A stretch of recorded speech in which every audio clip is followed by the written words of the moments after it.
Today's video will be a quick look at the Hornady Powder Cop.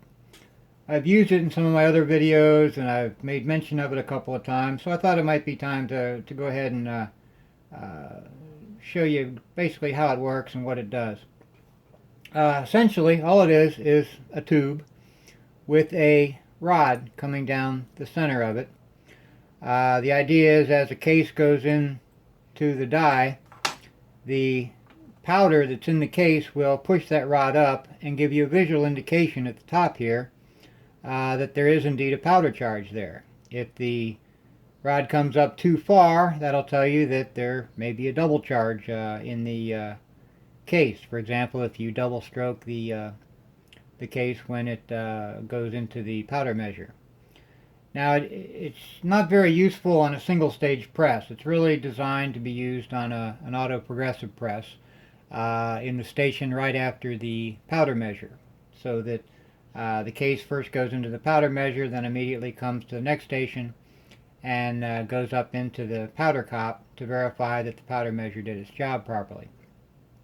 So single stage press, it's really not necessary, but when you're on an auto progressive press and you're cranking out rounds, sometimes you don't always see the powder clearly, you know, to see how much powder is in the case or if there's any powder at all in the case. So this just gives you a safeguard to verify your powder charges.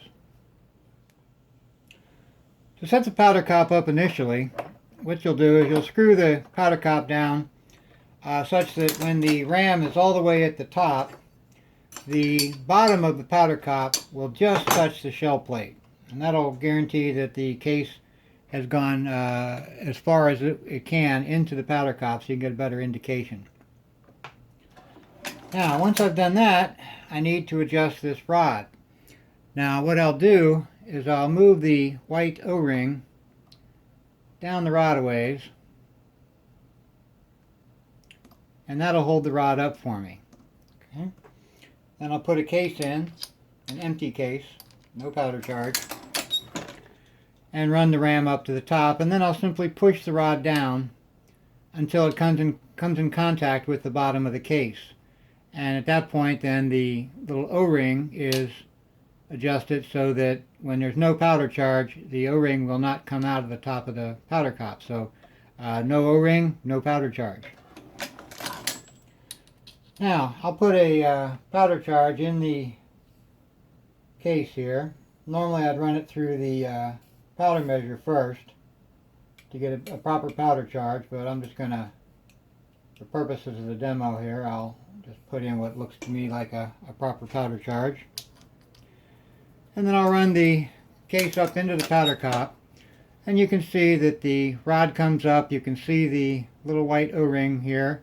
And what you want to do is, before you start a reloading session, is get an idea of where that O-ring or how far up that O-ring comes when you have a proper powder charge. What you'd also want to do then is double charge your case or put way too much powder in there. I'll go ahead and put more powder in this case. And I'll run that up into the powder cop, and you can see how far up it comes when there's too much of a charge. Basically, right now it looks like about twice. It comes up almost to the first little groove in the rod here. So that's a double charge there, and it just comes up, you know, about that far when there's a proper charge. So before your reloading session, you want to get an idea of how far up the rod comes with a proper charge and with a double charge, and of course no charge at all, you won't see the O-ring at all. Now, an important thing to remember, this rod here needs to be as free as possible to move up and down, especially when the case comes down out of the powder cop. You want that rod to go back down so it's ready for the next case.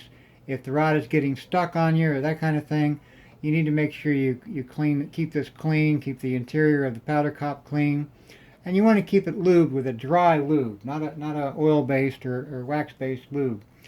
What I use is I either use the Hornady one-shot gun cleaner and dry lube. That'll put like a Teflon, very thin Teflon coating on the rod, You could also use the Hornady One-Shot case lube, which has the same kind of dry lube on there. You know, the dry lube, so you want to use a dry lube so that it doesn't contaminate your powder, because the thing is going to come in contact with your powder. So don't put any kind of oil-based or liquid kind of oil on this rod, or that could get into your powder. Now, in the configuration that comes when you buy it, you know, right out of the box, the problem you'll find is that the bottom of this rod, the plate that, or the part that goes into the case and rests on the powder charge, is too thick to fit into a 223 cartridge. It's also just barely enough, or small enough, so that a 308 cartridge will go in it. So really it's only useful right out of the box for pistol cases. However, what you can do, I'm going to take this little O-ring off the rod, and that way I can drop the rod out the bottom and remove it. And what I'll do, or if you'll notice that this is the bottom here, what's normally the bottom, and that won't fit into the rifle cases, but it'll fit fine into, you know, anything from a 380 to a 45 caliber case.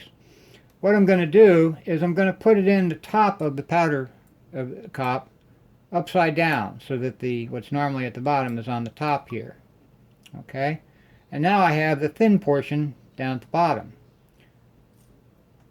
Before I do that, though, what I'm going to do is put the little white O-ring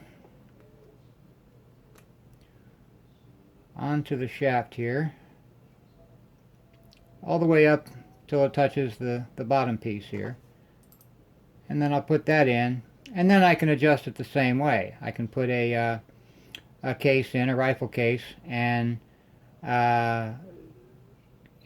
know, move it down until the rod touches the bottom of the case, and adjust my little O-ring there so that I can tell when it's has no charge, has a proper charge, or has an overcharge. So that's how you would configure it to use for rifles. Now you'll notice that the bottom of the rod here does fit into a 223, although it's a very close fit. So when you're bringing the ram up, you need to be conscious of how centered your cartridge is on the shell plate, and you have to bring it up kind of slow just to make sure that the rod is going down into the case so that it can measure the powder charge, or rest on top of the powder charge in the case, so you'll get that visual indication. For 308 cases, it fits just fine. You shouldn't have any problem. The only problem you'll have is when you have 223 cases, you have to make sure the case is going into, or the shaft is going into the top of the case just right, so that it can give you that indication that there's powder charge.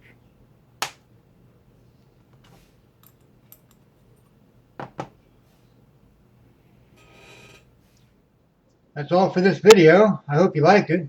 If so, please click the like button. Maybe even subscribe to my channel. Thanks for watching, and happy reloading.